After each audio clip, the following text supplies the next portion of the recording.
people might find out about Icosa too. See, when Hex gains some adoption with its volatile movements, making a double, making a double, making a double. If Icosa is directly attached to Hex, which it is, I would say that it's probably going to get some eyeballs too. I thought, yeah, it's probably gonna take, like the whole bear market a few years.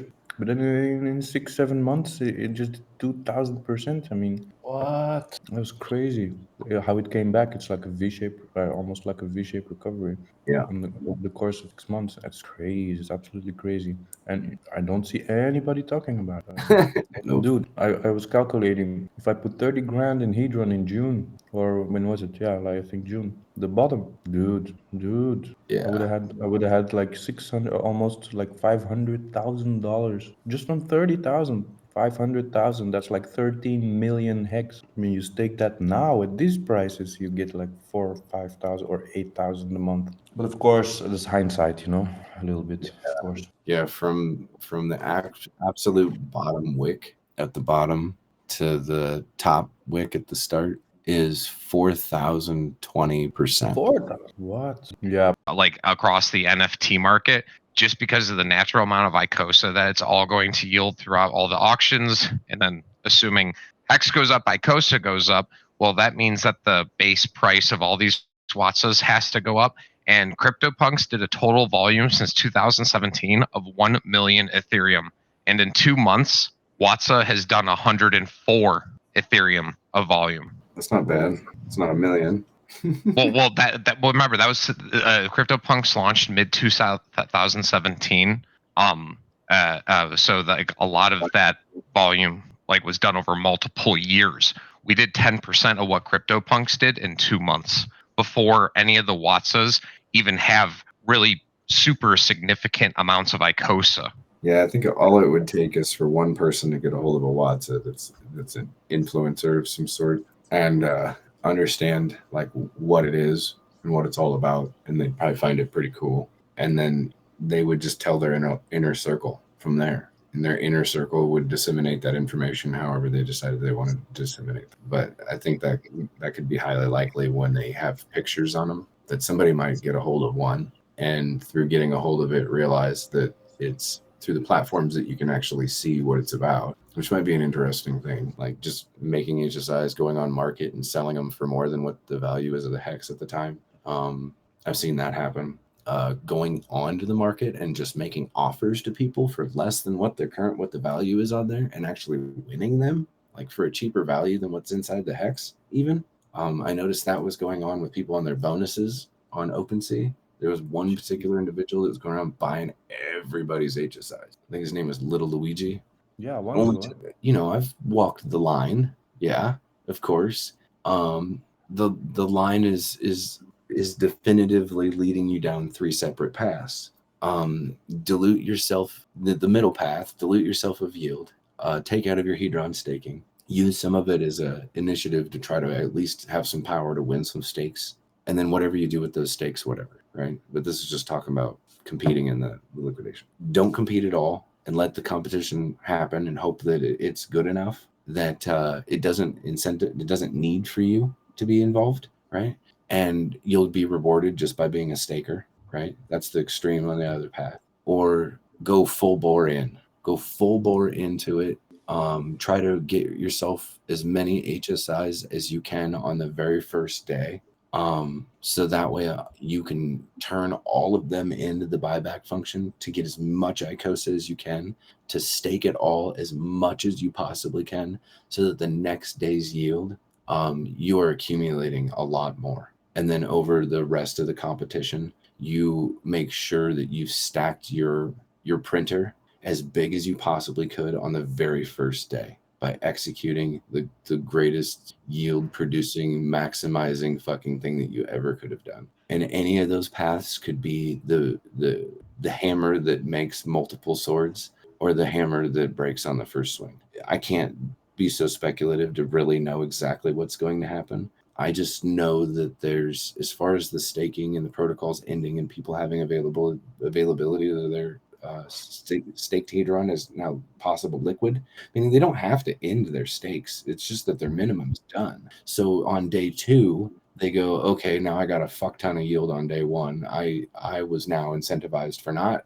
going maximized the other way. Now I pull it out, and now I go bid on day two because I was able to see what happened on day one and see how much competition was there. And it wasn't quite enough. It incentivizes for me to participate and burn more into it. So I'll take half of my current Hedron and unstake it, go participate more, and keep the other half in there. And if I lose, I'll restake it in there for day three's yield. I mean, there's some options there, right, for having it, available to you. And then if you do all that within a couple of days, then re-adding to your stake at a minimum, of 90 days again is not that bad, right?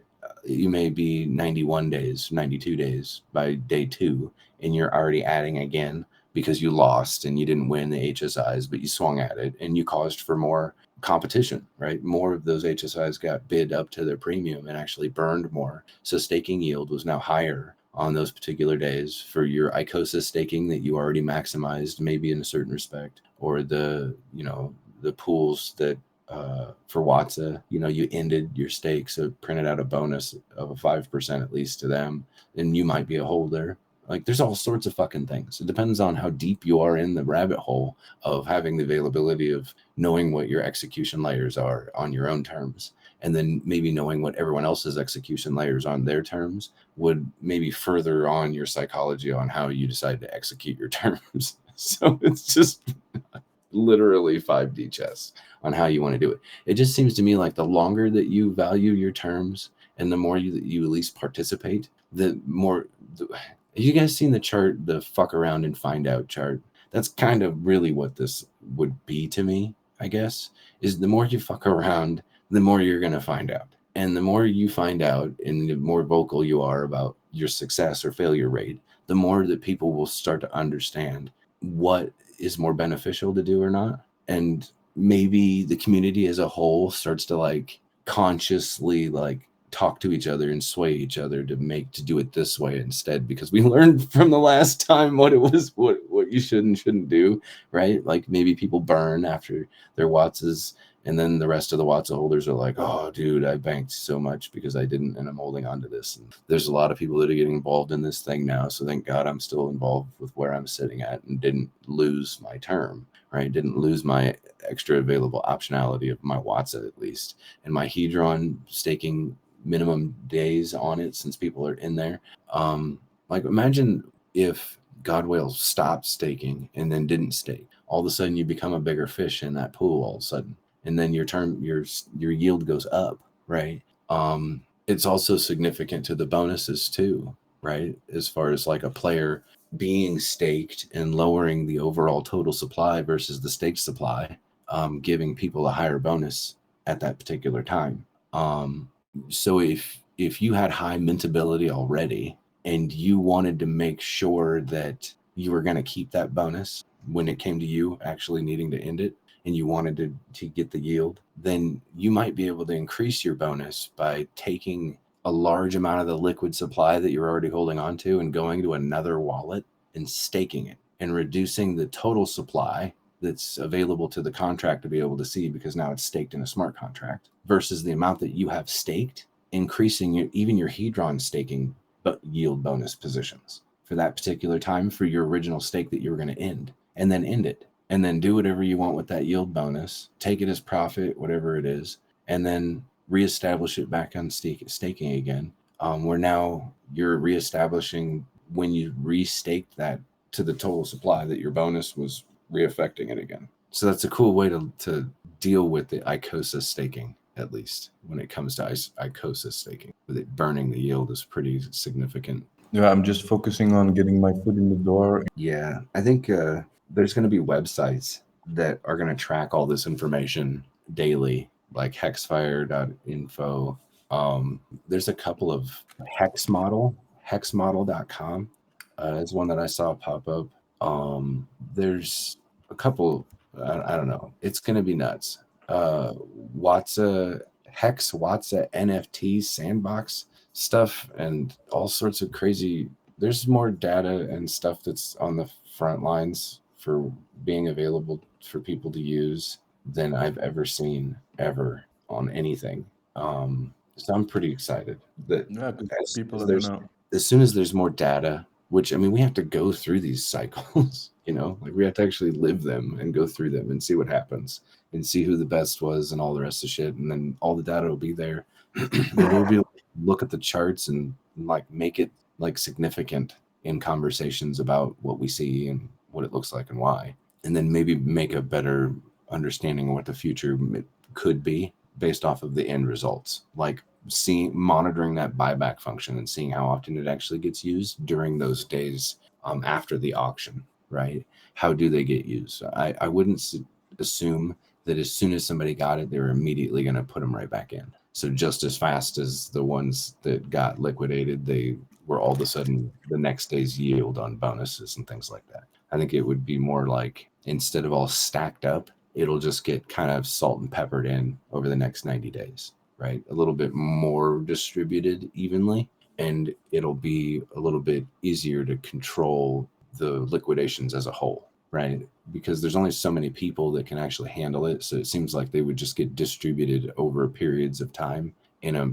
more diluted, I don't know, like putting salt and water after a while, how it'll, completely mix together instead of just be really salty water. At one point, it'll just all become salty water after a while. And that's kind of how I would see those HSIs and the liquidation auctions, how they should play out.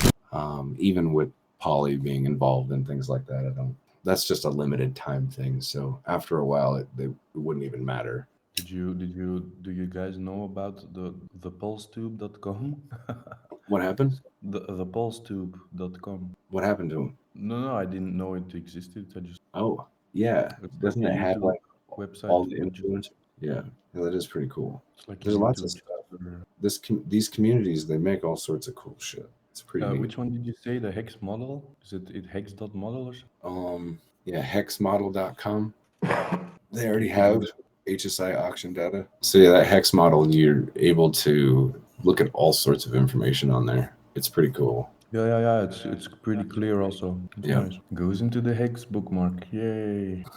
Because I imagine when PulseChain launches, a whole new horde of people are gonna come in, and then they're gonna start to learn about Hedron and Icosa. I would assume so.